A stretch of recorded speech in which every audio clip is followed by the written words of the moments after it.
All right, Robert, you just spoke on if content is king, who is sheriff. How do you think the panel went overall? It was pretty good. Coming at 9:30 in the morning, I thought it was going to just be me and the other panelists, but the room was packed.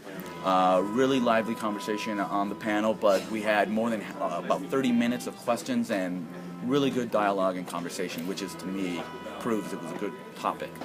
Okay, and one of the topics you guys kind of hit on was that individual journalists kind of need to be sheriffs. As people who are kind of in the infancy of their careers, how can they make that something that they just kind of grow with and make as part of their kind of journalistic integrity? Sure. I think if you want to become a journalist, you're coming at it to inform your community. And informing your community is not only just creating content, but it's sharing content and holding content accountable, whether it's yours or somebody else's.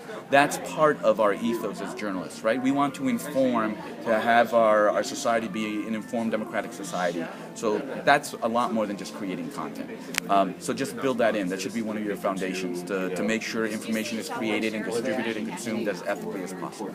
And I know this wasn't really touched on your subject on the panel, but where do you see kind of algorithms playing in terms of how we like content being sheriffed and how we discover and validate content? Sure. There was a little bit in there.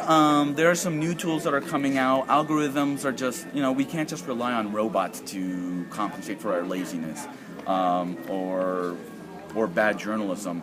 But there is technology coming out, algorithms like Google.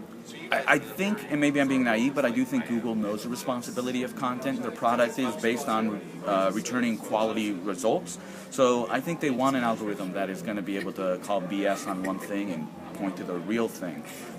But it takes fine-tuning to do that. I think it's going to play a bigger role. It's probably going to be more effective than us giving out badges, right? It's probably going to have a larger scale to pull something off. So I think it's an essential tool in my opinion.